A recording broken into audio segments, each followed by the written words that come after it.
Every year, in the desert of Las Vegas, Nevada, the world's greatest fighter pilot training exercise takes place. And for the first time, a group of pilots and crew from the UAE Air Force has been invited to participate. في تمرين العلم الأحمر أتوقع أن بنبذل كل جهدنا لننفذ كل مهمتنا مهما كانت صعبة أو سهلة. Join us as a group of Emirati pilots face the challenge of their lives.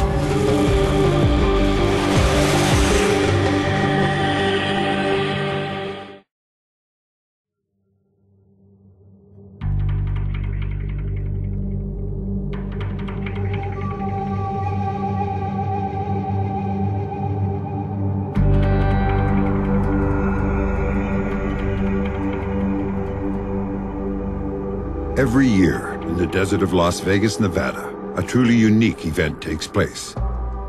It's not advertised, and it's strictly off-limits to the public. But for the select few who are asked to participate, it can be a once-in-a-lifetime opportunity. It's called Red Flag, the world's premier aerial combat training exercise. Red Flag is that bar, that measuring stick that every fighter pilot measures himself by. From the youngest wingman to the most senior instructors, preparing for Red Flag takes years. It's the most intense training you'll probably see of aerial combat, air-to-ground combat that we can do in peacetime to better prepare our forces for war. Red Flag gives elite pilots from around the globe a unique opportunity to experience realistic combat on a massive scale. In the history of Red Flag, fewer than 30 countries have been invited to participate. But it's an invitation few nations would pass up.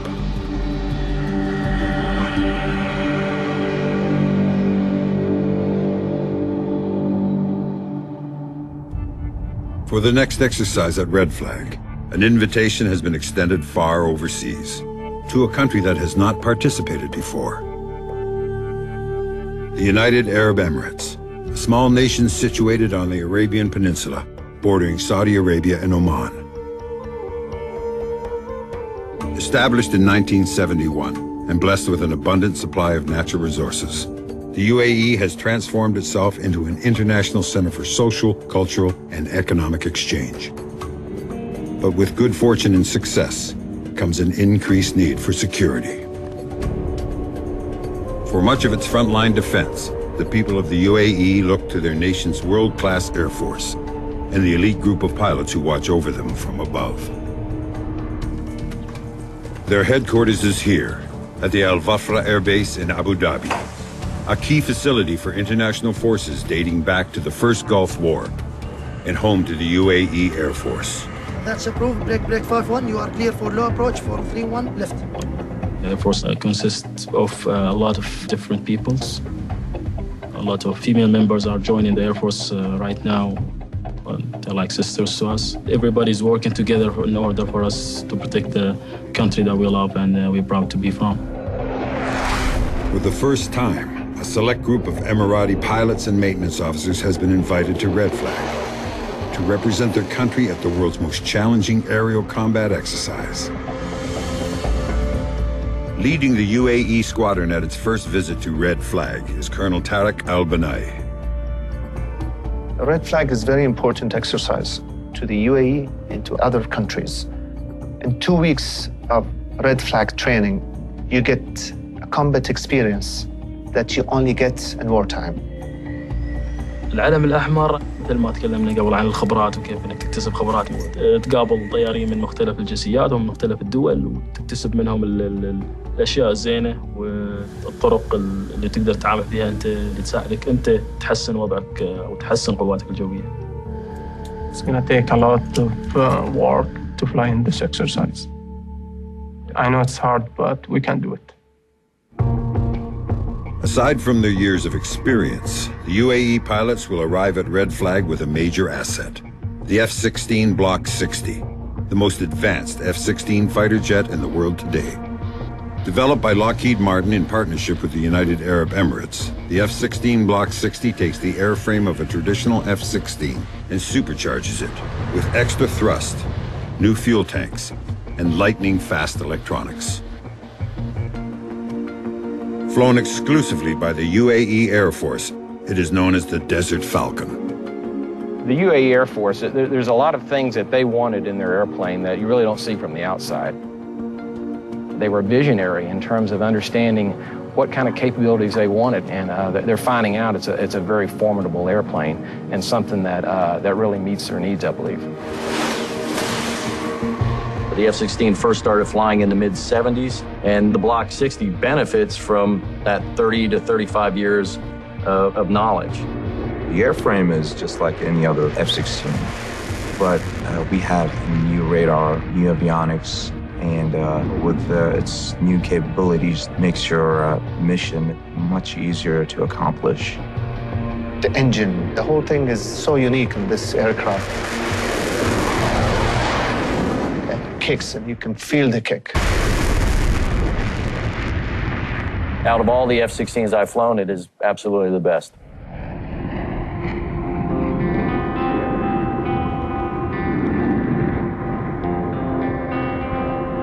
يوم أطير بالاف 16 أشعر بإحساس إني أنا فوق السحاب ممتلك السماء. Flying the F-16 is very similar to riding on a magic carpet. You have a complete bubble canopy. I cannot see the nose in front of you, and so as you're flying around out there, you're out on the tip of the engine. The feeling of a bird flying is the same feeling to me. You feel like you're outside flying by yourself. You feel like it is an extension of your body. There's no other feeling you can compare it to.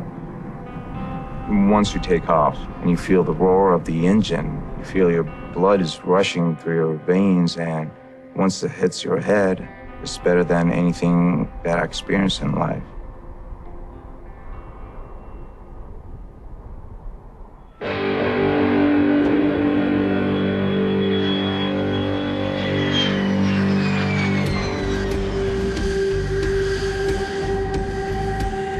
Before the showdown at Red Flag, the first stop for the UAE squadron is Tucson, Arizona. Here at the Arizona Air National Guard Base, they'll make final preparations for the simulated battle that awaits them in Las Vegas. Assalamu alaikum. How you doing? Nice to see you. Good to see you too. For many of the UAE pilots and maintenance crews, this is a return to what was once a home away from home. Good to see you, man. It's been years. Since 2001, the UAE has maintained a permanent facility here in Tucson, a place where aspiring pilots and maintenance crews have lived and trained alongside leading instructors from the U.S. Air Force, gaining world-class experience they've taken back with them to the United Arab Emirates. These are all familiar faces that we've seen before, so it's kind of neat to see some of the guys come back. Today, many of these former students have returned, now as fully qualified fighter pilots, ready to embark upon their greatest challenge yet. Fitting them up with a harness assembly. It's a garment that attaches them to the parachute. And if that's not fit properly, they could be seriously injured upon ejection, so. Okay, next. Yes, sir. Try that. Now, you guys remember the releases here? You guys will be using these when you're flying up at Red Flag. Okay. Less than 12 hours after their arrival, preparation for Red Flag begins. Welcome back. It's a pleasure to have you guys. It's great seeing old friends. The primary airspace that we're going to use is the outlawed Jackal and Rustler MOAs. Very good for doing a post-sat because there's a lot of good LGB and JDAM targets out there that are available. We don't go supersonic over the National Preserve, so just avoid that area. When they get to Red Flag, the UAE pilots will be faced with a range of combat scenarios, from simple air-to-ground attacks to intense dogfighting with multiple enemies. But the actual missions will not be known to them until Red Flag begins. To prepare for any situation they might face, the pilots and crews must re-familiarize themselves with countless systems and protocols. You guys have all been through here, done this many times, but we always want reassurance that you guys are still familiar with what to do in case you have to eject. Remember that the normal rate of descent in a parachute is 17 feet per second. That's the equivalent to jumping off a two-story building.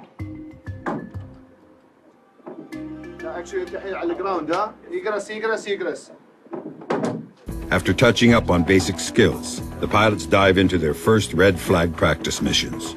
We structure the missions here very similar to what they're going to see there. We don't have the numbers that they're going to see in terms of airplanes up at Red Flag, but how the mission would be structured, a strike mission, air refueling, the tactics, they're getting to see that here. Scenario today, Jackal is being defended by DCA forces, DCA Red Air forces.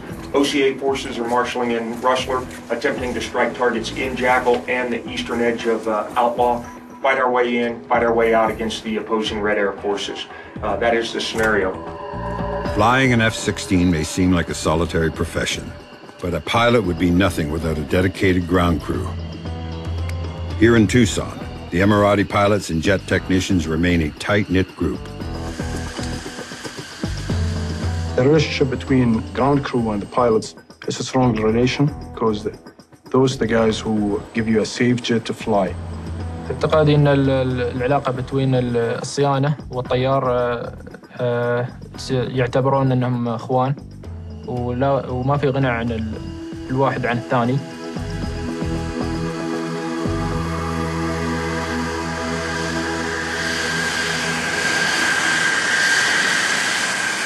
The most challenging part of this is being mentally fit, physically fit. It takes a pilot to be dedicated to his job, being a professional in his job. And when he gets inside the cockpit, he just shuts down of the entire world. He is flying now.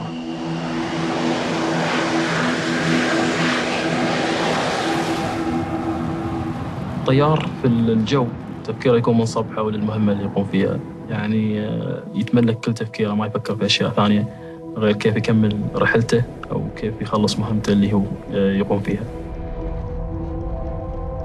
Today, the pilots practice a skill required at Red Flag: mid-air refueling. Slowing his F-16 to 500 miles per hour, Saif al-Shahay carefully maneuvers his jet while a technician from the Arizona Air National Guard lowers a boom to dispense fuel.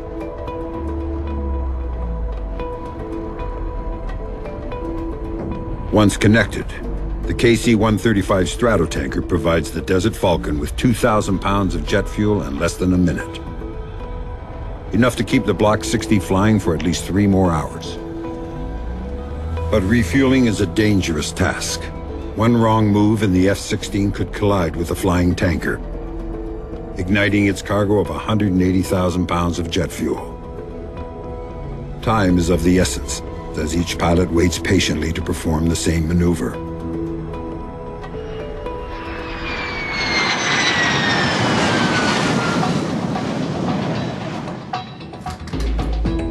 Their refueling mission is complete, but the pilots have a long road ahead of them. With Red Flag less than 2 weeks away, the mission training intensifies. All right, welcome back. Just a refresher of what we'll do today. Kill the ammunition factory and the power supply, no blue losses, and minimize collateral damage. Mid-air collision avoidance, realize the MOA, we could have civilian traffic going through underneath Jackal. Don't drop unless you can positively ID the target. Any questions so far?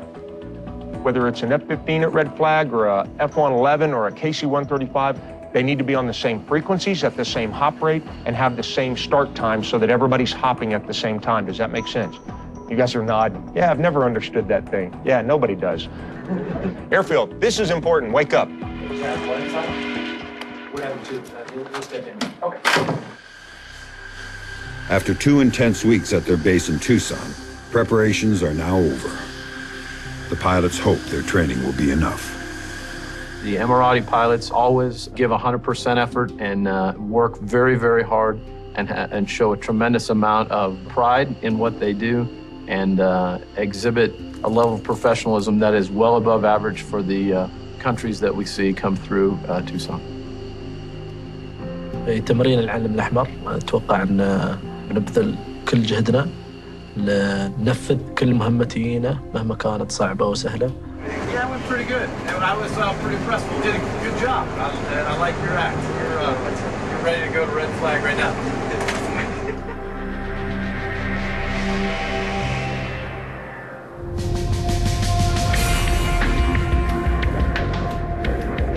Nellis Air Force Base, Las Vegas, Nevada, the center for Air Force tactics and weapons training in the U.S., and the annual staging ground for Red Flag.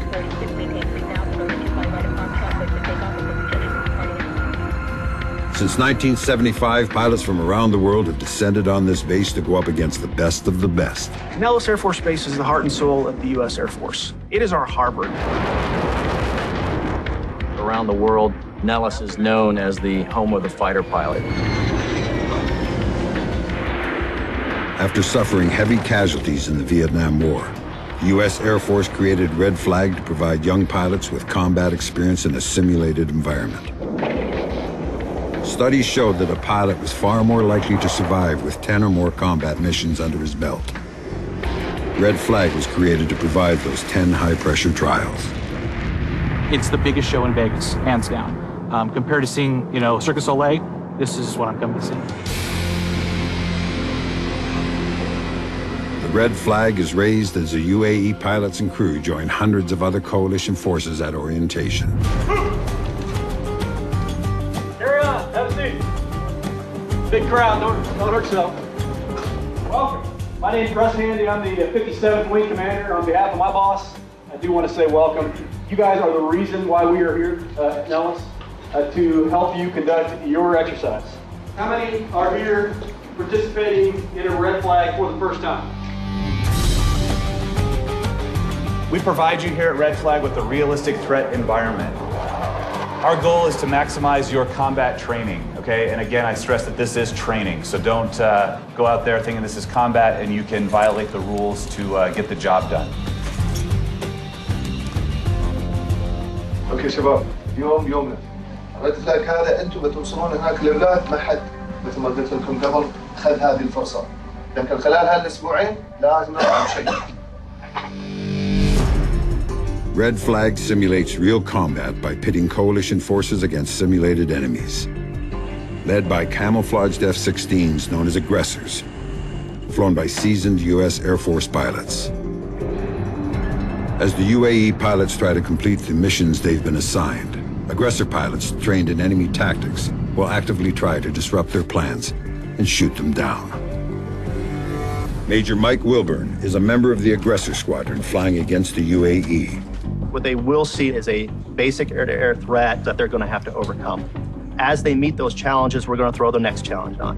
And we're going to continue to break them down. If they start to stumble, we'll step back, let them catch their step, and then we're going to hit them again.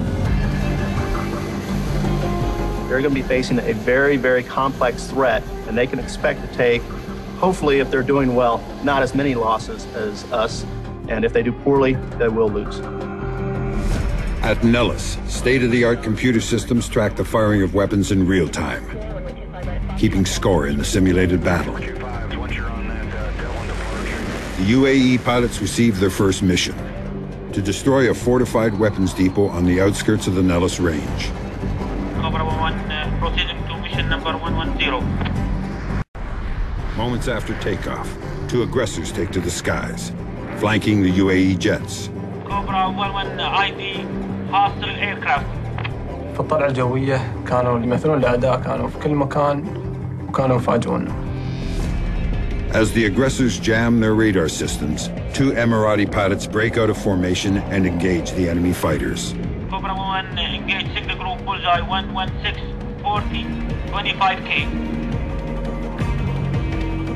In a dogfight lasting only seconds, they outmaneuver the aggressors and down them with simulated missiles. The UAE pilots survive a first attack from aggressor aircraft and continue with their mission to destroy an enemy weapons depot. Cobra 1 target contact.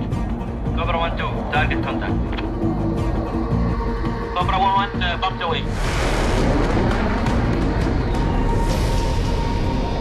Cobra 1 target destroyed. Dark Star, Cobra 1 mission accomplished. The Emirati pilots have completed their first mission, but there's no time for celebration. Red Flag is a 2-week marathon, and it's just begun. Over the next 10 days, the UAE pilot's skill is put to the test. They team up with other coalition forces in a range of combat scenarios, some stretching deep into the night.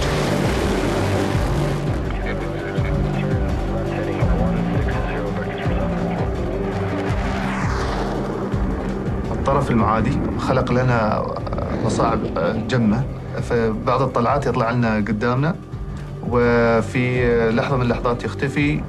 هذه طبيعة الحال في الحرب، وهذا هو اللي نحن نهدف إليه. طيارنا يكون واعي للي حاصل حوله.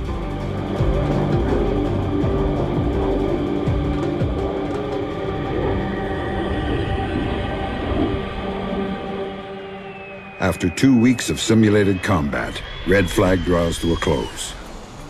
Over the course of the exercise, the UAE pilots flew 94 individual missions. Their participation is deemed a huge success.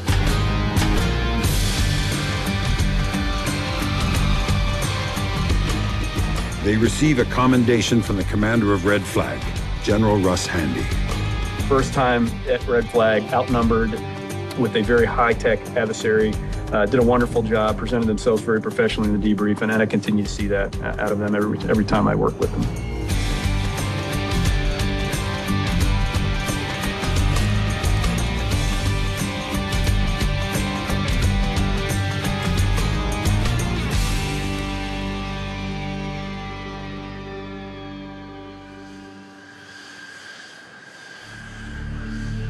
Back at Al Dhafra Air Base, life returns to normal for the pilots and maintenance officers of the UAE Air Force. Fresh from their experience at Red Flag, they go back to the day-to-day challenges of defending their nation's skies, confident in the knowledge that they have now flown against some of the best fighter pilots in the world. I would definitely make sure that people in UAE, whether they were a local citizen or non-citizen, there's people up there protecting you. You can sleep safe, drive, have fun, you're safe in the sky.